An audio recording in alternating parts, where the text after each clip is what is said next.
world needs more people with curious minds. People who aren't afraid to admit when they don't know something. We need to take the time to encourage more lifelong learners. At least that's my goal with this podcast. I think the future is at stake. But at the same time, I do believe that a more informed population can and will move humanity forward. All we have to do is keep learning. What's going on, everybody? I'm glad to be back. First, before we get started, let me just say that I'm sitting here in my new and improved studio. I've got a little story behind that. So, my mom and my brother came out recently to visit myself and my fiance. And while they were here, it was the weekend right before my birthday. And so they came in and they redid my whole studio.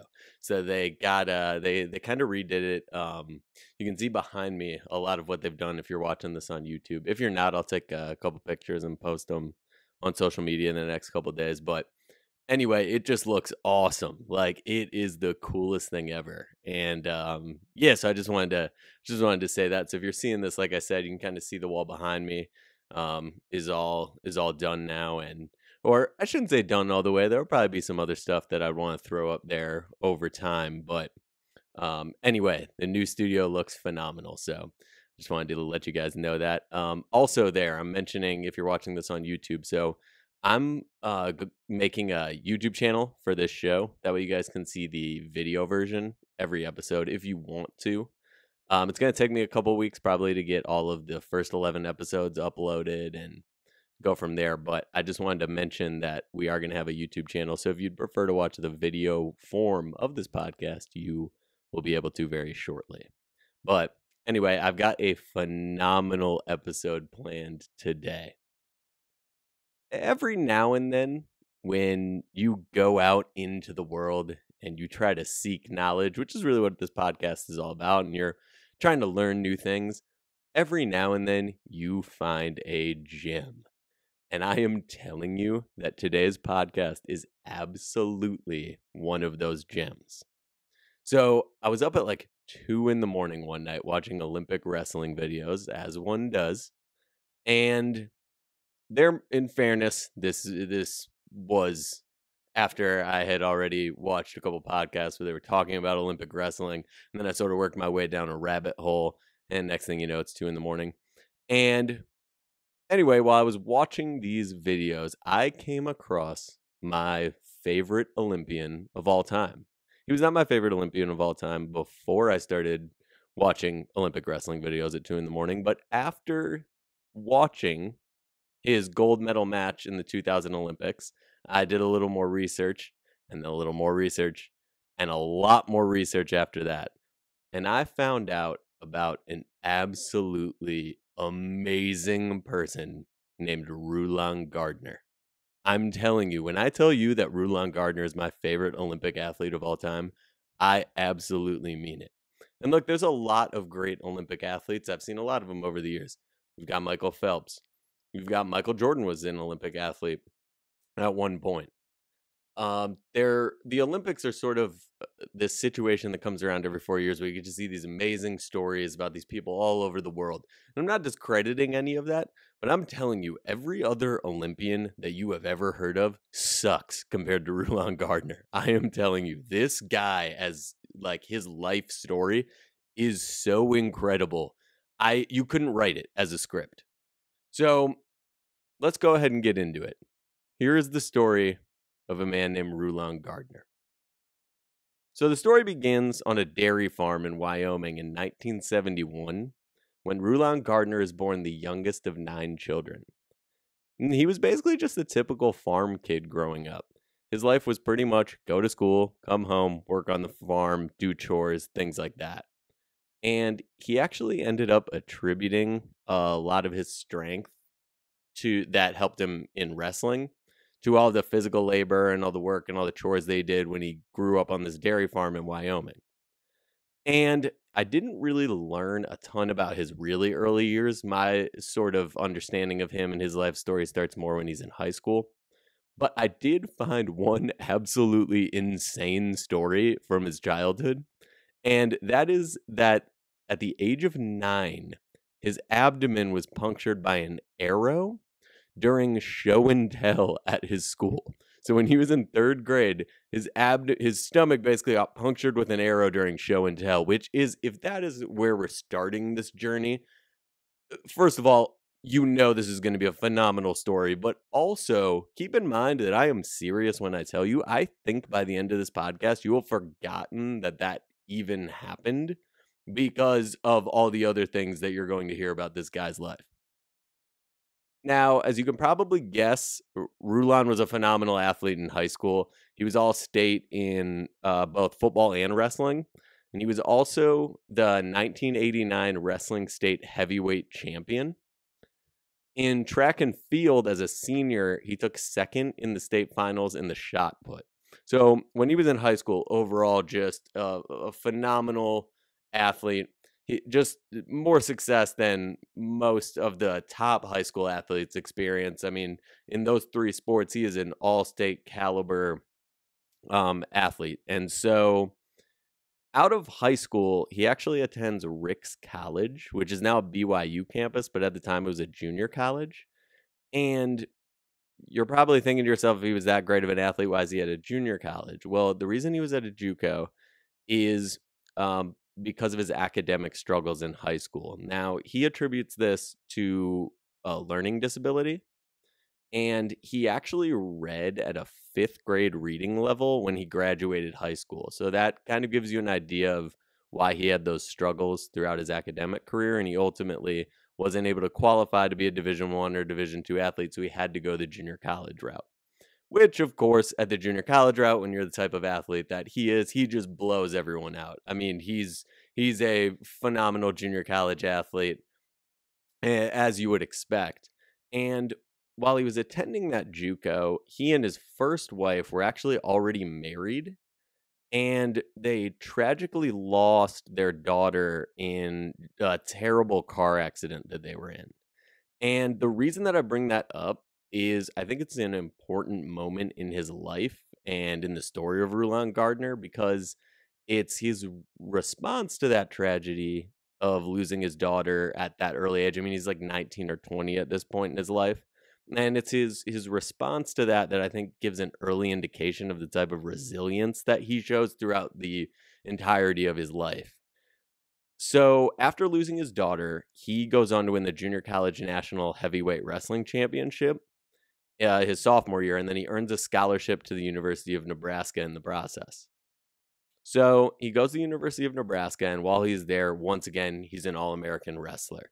And you can kind of see where this trend is going. However, it is very important to note that while he was at the University of Nebraska, he never won a national championship. In fact, the highest finish that he finished 4th his senior year in the nation. So while he wasn't All American, he never won a national championship at the NCAA level. But after college, he goes on and he starts training for the Olympic trials, and he's hoping to be able to make the Olympic team, which he ultimately does. So now let's go ahead forward a little bit to we're heading into the 2000 Sydney Olympics. And you might remember this Olympics because this was the first Olympics that Michael Phelps competed in. I think he was really young, actually. I think I read something like he might have only been like 16. I think he competed in like one event. This is also the Olympics for you basketball fans that you might remember. This is the Olympics where Vince Carter jumped over Frederick Weiss, who is 7'2", and dunked on him. If you haven't seen it, and even if you're not a basketball fan, once again, a phenomenal Olympic moment. You can find it on YouTube, but Vince Carter basically jumps complete. And when I say dunks over, I mean completely jumps over a 7'2" basketball player by the name of Frederick Weiss. And once again, it's one of these ones that every time the Olympics comes around, they'll throw it on a commercial or something like that. But you might remember this Olympics for that. And it's at this point that I want to shift gears a little bit because I don't think you can truly tell the story of Rulon Gardner without taking a moment to properly introduce his Olympic opponent. So here enters Alexander Karelin. Honestly, I could have done an entire episode by itself on Karelin, but right now we'll just stick to the highlights. So his nicknames were the Russian Bear, Russian King Kong, Alexander the Great, and the Experiment. And I do not care what kind of fight it is. You could be in a water balloon fight. If the dude you're competing against is nicknamed the Experiment, you are about to be in for a hell of a fight, no matter what it is. You see, Alexander Karelin was born a 12-pound baby in the Soviet Union in 1967. So, first of all, just take a second to think about what I just said. And just to give you an idea of where he was born in Russia, the part of the world that he was born in has an average temperature of 8 degrees over the next 10 days. I looked it up. The next 10 days from right now, the average temperature where Alexander Karelin was born is 8 degrees. And the fucking sunrise doesn't happen until 9:30 in the morning, even though the sunset happens at 5 p.m. So think about the part of the world that this monster of a human is growing up in. And he was basically raised, as you can imagine, to be a world champion wrestler. He started training exclusively in wrestling at the age of 13. And at that point, he was already 5'10", 174 pounds.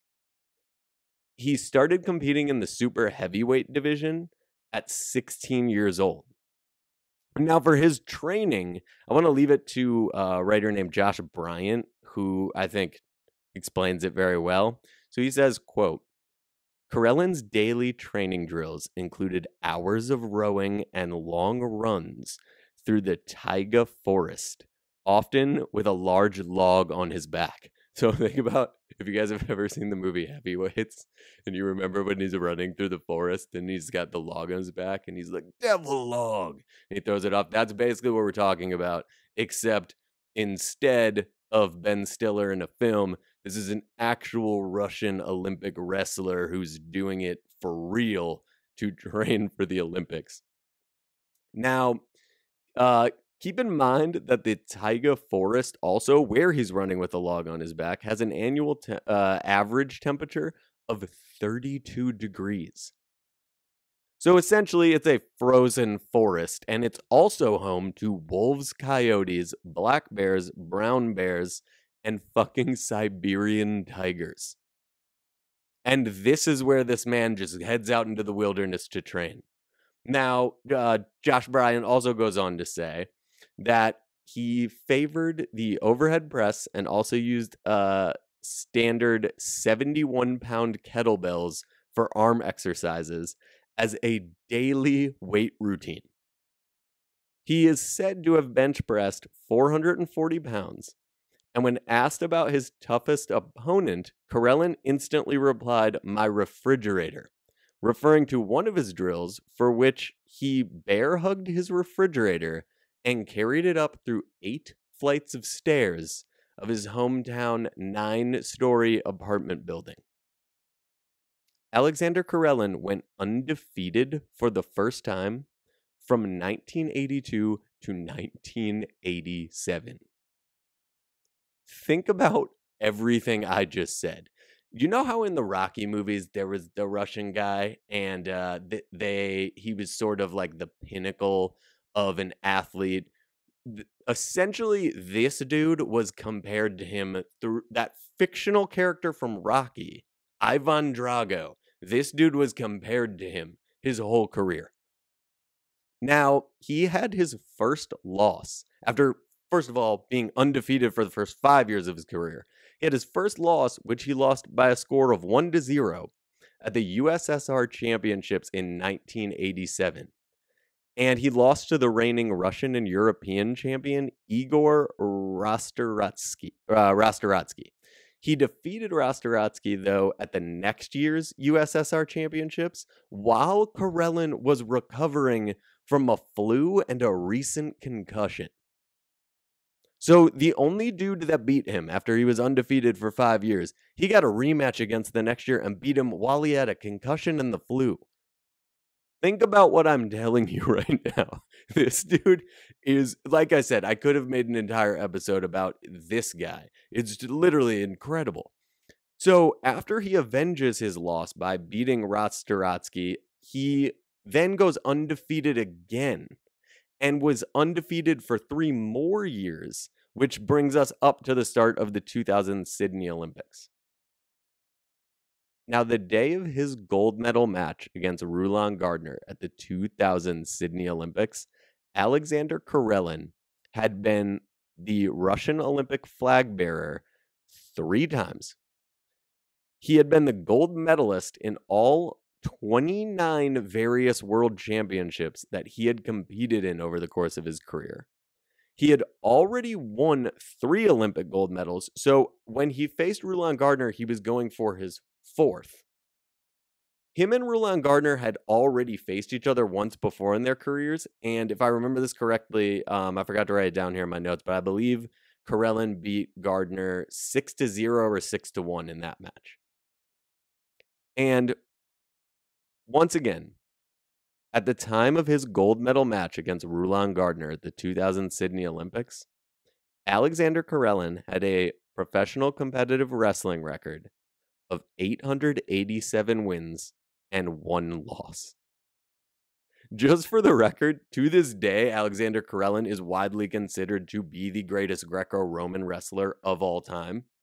And let's slow down for a second and really think about what that means. He is considered the greatest Greco-Roman wrestler of all time.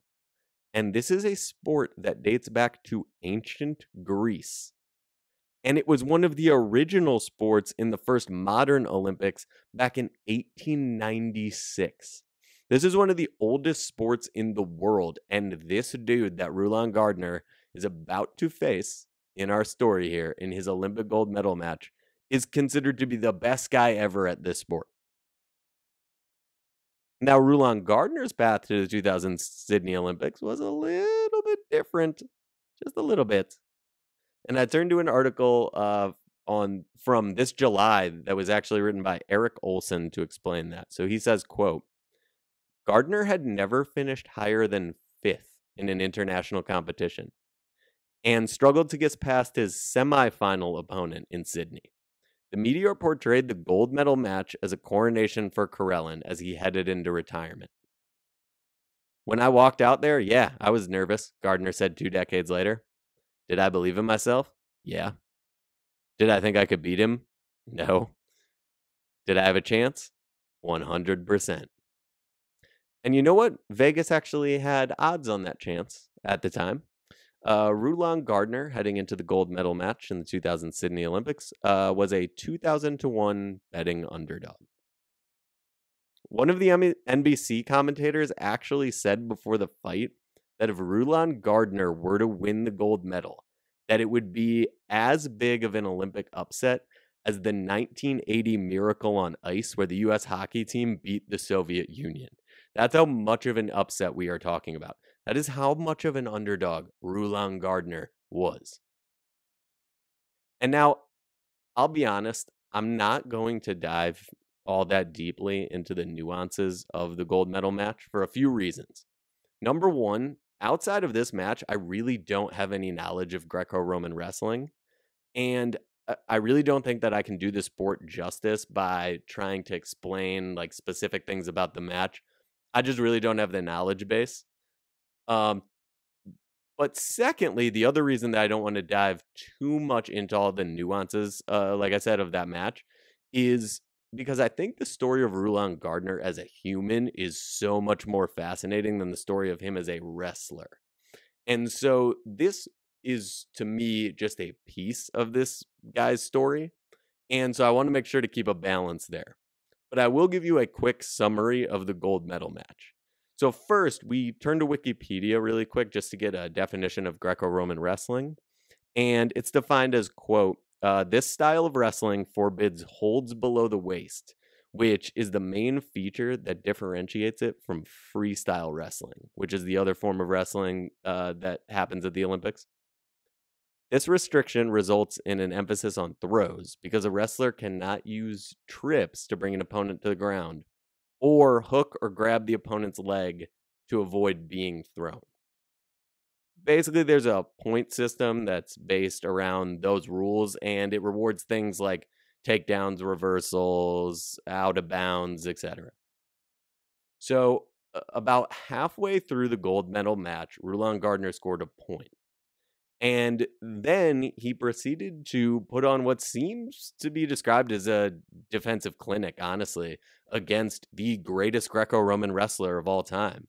And he ultimately shuts Karelin out and wins the match 1-0. And it's at this point that the 286-pound American heavyweight gold medal champion, Rulon Gardner, does a cartwheel and then a somersault in the middle of the mat, and then is absolutely mobbed by his coaches and his family. And it's a really special moment to watch. It's honestly even better to watch now. I've watched it back twice now. Um, Now that I know everything about him leading up to it and just the story of the match itself, it's really really cool. And honestly, I encourage anybody who's listening to this, if you just go on YouTube and type in Rulon Gardner, it's the gold medal match is like the first thing that pops up. And I'm telling you, just go watch it. It's awesome. Like knowing this guy's story and then watching it is just like the coolest thing ever. And so, yeah, like I said, it's on YouTube. I think it's like 15 minutes long, the whole video. And I assure you, you are not going to be disappointed if you check it out. It is awesome. But anyway, I want to kind of turn the page now because it's Rulon Gardner's life after the Olympics that really helps round out the story of really just this incredible life story, honestly, of this guy. And it's it's the things that happen to him after the Olympics, I think, that are crazy enough on their own. But then when you realize that the same person that's having these things happen to them also won an Olympic gold medal in perhaps the biggest upset in Olympic history is really, really interesting. And so when I started looking up this guy, I'll be honest with you, I saw those wrestling videos that night, and I was like, man, this by itself would be a great podcast episode. But the second that you start looking into who Rulon Gardner is, the wrestling side of things almost just becomes diluted. Like it doesn't even. It's almost the most believable thing, and I think that's what's really cool. So anyway, Rulon Gardner returns to America after the 2000 Olympics, and he's a fairly well-known Olympic celebrity now. You kind of know how all that works. You get kind of the media circus after the Olympics when the people who won and then they kind of know who the new stories are and what they can cover, and they kind of start making the rounds, right? So Rulon Gardner is on late night TV and he's getting interviewed by Jay Leno and he's got endorsement deals and all that stuff. And he actually, interestingly enough, goes on to win the 2001 World Championships, which made him the first American wrestler ever to be both an Olympic gold medalist and a world champion in Greco-Roman wrestling, which is like an unbelievable accomplishment when you think about it. Now, in 2002, we're in the period of time that's between when Rulon Gardner wins that Olympics and then when he knows he's going to have to go to the 2004 Olympics in Athens and defend that gold medal, right? Right in between those two periods of time in his life. And at this time, Rulon Gardner goes snowmobiling with some friends in Wyoming. And I'm going to turn to a few articles here to explain what happened on that snowmobile trip. Quote, at one point, he became separated from the group. During his efforts to regain his composure and regroup, he fell into the freezing Salt River with his snowmobile. Unable to move any farther, Gardner decided to build a shelter and wait for a rescue team. he remained stranded for the next 18 hours. After several hours in his makeshift shelter, he stopped shivering, which led him to believe that he was dying. When he was eventually rescued, he was experiencing hypothermia and severe frostbite. Due to the physical damage, a saw had to be used to remove his boots. Now, this is something that was covered pretty extensively because, like I said, the period of time that it happened in, it's like, here's this kind of Olympic hero, and he's about to compete in the Olympics 2 years later. And so this was a fairly big news story at the time, and it's just crazy, that story by itself. Um, and then once again, when you layer on the fact of who this happened to, it starts to really add to the story of this guy. Um, Now, sometime after that, and still prior to those 2004 Olympics, he was also in a motorcycle accident, and luckily for him, that only resulted in some minor injuries.